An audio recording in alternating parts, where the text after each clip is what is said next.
200 अरब dollar के जहाजों का मुआहदा किया है। कतर एयरलाइन जो दुनिया की नंबर 1 एयरलाइन है, इस एयरलाइन ने मजीद अपने आप को एक्सपैंड करने का इरादा किया है। अभी उसकी कितनी टोटल उसका फ्लीट है, कितने नए त्यारे लिए जा रहे हैं, किस मुल्क से त्यारे लिए जाएंगे, कौन कौन सी इकसाम के त्यारे होंगे और मजीद कितने डेस्टिनेशन इसकी जानिब से स्टार्ट किए जाएंगे। दीगर जनाब 50 मजीद जहाजों की भी उनको कह दिया आप हमारे लिए गुंजाइश रखिएगा। ये बड़ी इंटरेस्टिंग चीज है। अस्सलाम वालेकुम, मैं हूं आदिल निज़ामी और आप देख रहे हैं मेरा डिजिटल चैनल। आज का व्लॉग है कतर एयरलाइन जो दुनिया की नंबर 1 एयरलाइन है अपनी सर्विसेज के लिहाज से, ना कि रेवेन्यू, ना कि नंबर ऑफ प्लेन्स के हिसाब से, लेकिन इस एयरलाइन ने मजीद अपने आप को एक्सपैंड करने का इरादा किया है। अभी उसकी कितनी टोटल उसका फ्लीट है, कितने नए त्यारे लिए जा रहे हैं, किस मुल्क से त्यारे लिए जाएंगे, कौन कौन सी इकसाम के त्यारे होंगे और मजीद कितने डेस्टिनेशन इसकी जानिब से स्टार्ट किए जाएंगे।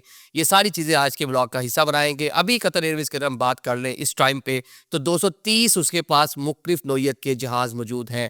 दोहा उसका हेड क्वार्टर है। 198 फिलहाल दुनिया की डेस्टिनेशन है जहाँ पर कतर एयरवेज ऑपरेट करती है अपनी सर्विसेज को लेकर, अपने म्यार को लेकर, अपने फूड को लेकर, टाइमिंग को लेकर, मतलब एयरपोर्ट को लेकर, इन सारी चीज़ों को, अपने स्टाफ को लेकर दुनिया की नंबर 1 एयरलाइन फिलहाल उसको कंसीडर किया जाता है। रेवेन्यू में अमेरिकन एयरलाइंस है, दुनिया की अमेरिका की 1-2 एयरलाइंस हैं, मुनाफा के हिसाब से भी, नंबर ऑफ प्लेन्स के हिसाब से, लेकिन सर्विसेज के हिसाब से दुनिया की नंबर 1 एयरलाइन है। अब अमेरिकन प्रेसिडेंट डोनाल्ड ट्रंप आजकल कतर के दौरे पर है, सऊदीया के अब कतर में मौजूद है और कतर में 200 अरब डॉलर के जहाज़ों का मुआहदा किया है डोनाल्ड ट्रंप की मौजूदगी में। अमीर कतर ने बोइंग जो अमरीकी त्यारा साज कंपनी है, दुनिया की सबसे बड़ी त्यारा साज कंपनी है जनाब, ये 160 नए त्यारे कतर एयरवेज को फराहम करेगी।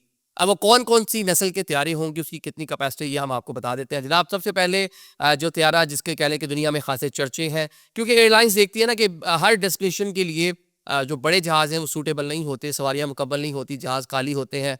तो हम देख रहे हैं कि फ़िलहाल अगर एयरबस की देख रहे हैं तो A320, A321 वो खासे मकबूल है। A350 थोड़ा सा उससे ज़्यादा कैपेसिटी में है। A380 बहुत बड़ा जहाज़ है तो उसमें तो उसको भरना ही बड़ा मुश्किल हो जाता है। इसी तरह जो बोइंग के जहाज़ हैं, इसमें जनाब जो ड्रीम लाइनर है 787, तकरीबन 250 के करीब इसके अंदर मुसाफिर समा सकते हैं। 130 ये जहाज़ जो है लेने का एग्रीमेंट किया है कतर ने बोइंग के साथ। अब इसको मिलने का टाइम आगे चल के बता देते हैं। दूसरा जनाब जो दूसरा जहाज़ है, ये भी दुनिया में बड़ा फेमस और बड़ा कह लें कि कारआमद और दुनिया में मुफीद जहाज़ समझा जाने वाला जहाज़ है बोइंग 777। इसके मुख्तलिफ वेरिएंट आ चुके हैं। जो नया वेरिएंट है बोइंग 777-9, ये जो जेट है ये 30 अदद लिए जाएंगे और इसकी अगर कैपेसिटी की बात कर लें कि कितने लोग इसके अंदर बैठ सकते हैं, 425 के करीब लोग इसके अंदर मुख्तलिफ क्लासेस के अंदर समा सकते हैं। ये एक बड़ा जहाज़ है जो लंबे डेस्टिनेशन, क्योंकि लंबी रेंज है, अगर आपने दोहा से अमेरिका के लिए जाना है तो अमूमन इस तरह के आप देखें कि दोहा से अगर आपने ऑस्ट्रेलिया के लिए जाना है, जो दूर के डेस्टिनेशन, बल्कि 2 दिन पहले जब मैं अमेरिका से ही इसी कतर एयरवेज पे ही मैंने ट्रैवल किया तो वो बोइंग 777 ही था जो न्यूयॉर्क से दोहा तक आया और मेरे लिए अमेजिंग था। अमूमन A320 या जो छोटे जहाज़ हैं 787, ये जहाज़ अमूमन इस्तेमाल हो रहे होते हैं दोहा से पाकिस्तान। डिफरेंट एयरलाइंस यही इस्तेमाल करते हैं, छोटे जहाज़, ज़्यादा पैसेंजर नहीं होते। लेकिन जनाब मेरे लिए हैरानकुन था कि जो कतर एयरवेज है, मैंने पहली बार इतना फोकस किया, पहले भी ट्रैवल किया है, मुझे याद पड़ता है कि यही जहाज़ था। तो वो बोइंग 777 ही उन्होंने दोहा से इस्लामाबाद के लिए इस्तेमाल किया। मतलब बड़ा जहाज़, पूरा जहाज़ बड़ा भरा हुआ था, 300-400 मुसाफिर उसके अंदर बैठे हुए थे। अच्छा, ये तो हो गए 160 जहाज़ जो लेने का फैसला किया है, जिसका एग्रीमेंट कर लिया है। दीगर जनाब 50 मजीद जहाज़ों की भी उनको कह दिया आप हमारे लिए गुंजाइश रखिएगा। ये बड़ी इंटरेस्टिंग चीज़ है कि आपने 50 मजीद जहाज़ों की भी गुंजाइश रखनी है। ये इसलिए इंटरेस्टिंग है कि दुनिया की जो एयरलाइंस हैं, जो अपना एतमाद बना चुकी हैं, जो मार्केट में अपना नाम बना चुकी हैं, उनकी पूरी पूरी कोशिश है कि नए से नए डेस्टिनेशन को स्टार्ट किया जाए, नए से नए जहाज़ जो है उनको अपनी फ्लीट के अंदर शामिल किया जाए। बल्कि आप सुनकर हैरान होंगे, बोइंग और सिर्फ एयरबस का ही इतना लंबा बैकलॉग है, इन्होंने ऑर्डर ले रखे हैं, पैसे पकड़ रखे हैं, लेकिन कई एयरलाइंस को इस टाइम मुश्किलात का सामना करना पड़ रहा है। ये जनाब टाइम पर डिलीवरी ही नहीं दे पा रहे। तो अब जो ये डिलीवरी है, ये कितने टाइम में होगी, ये एक सवाल पैदा होता है। 5 साल लगेंगे।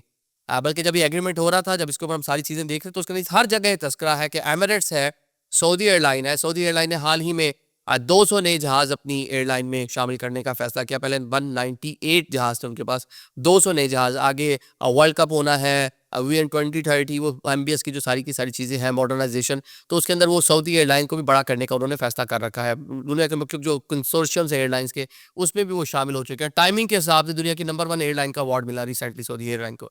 अब जनाब एमिरेट्स है, इत्तेहाद है, इनके ये मसाइल चल रहे हैं बोइंग के साथ और एयरबस के साथ। और हमने देखा कि पिछले कुछ टाइम में ये सारी जो बड़ी एयरलाइंस है ये मिडल ईस्ट की, इन्होंने थोड़ा रुख किया था चाइना की जाने। चाइना की जो कंपनी है कोमैक, उनका जो एक जहाज है 919 C919, वो बड़ा फेमस है जनाब। वो आलमी सतह पे बड़ी उसको पजीराई मिल रही है। चाइना खुद उसको विद इन चाइना इस्तेमाल कर रहा है। मलेशिया में कई दुनिया के ममालिक उसको लेने के ऑर्डर दे चुके हैं।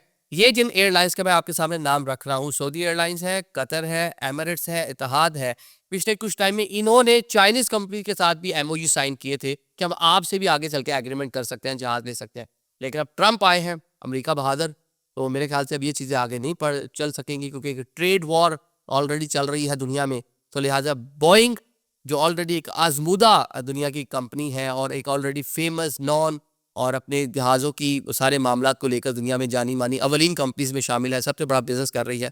तो बिलाखिर ये 160 जहाज़ों का ऑर्डर उसको ही मिल गया है। ऑल तो छोटा सा मुल्क है कतर, छोटा सा, मतलब देखें मैप के अंदर, वैसे देखें तो मिलता ही नहीं है। वो जूम करें, आज सऊदिया को जाके जूम करें, UAE को जूम करें, तो फिर आपको छोटा सा कंट्री, दो कंट्रीज नजर आती हैं बिल्कुल पास पास, जजीरा, मतलब समो जजीरा नुमा। 3 साइड से समंदर है, एक कतर और एक बहरीन। बहरीन तो बिल्कुल ही कहने का आइलैंड ही है। तो ये जनाब छोटा सा मुल्क, लेकिन देखें कि किस तरह वो अपनी एयरलाइन को उसने दुनिया की नंबर 1 एयरलाइन बना रखा है, किस तरह कंपटीशन दे रहा है। पैसे की रेल पेल है, आबादी ना होने के बराबर है, जो उनके अपने नेटिव्स हैं वो तो बड़ी कम तादाद में है। बाकी सारे पाकिस्तानी, इंडियन, दुनिया के लोग वहाँ पे काम काज के लिए मौजूद है। फीफा वर्ल्ड कप के बाद वहाँ पे काफ़ी मॉडर्नाइजेशन आई है, तरक्की आई है, इंफ्रास्ट्रक्चर बना है, तो मजीद उसको कहने के बढ़ाने के चक्कर में लगे। Thank you so much.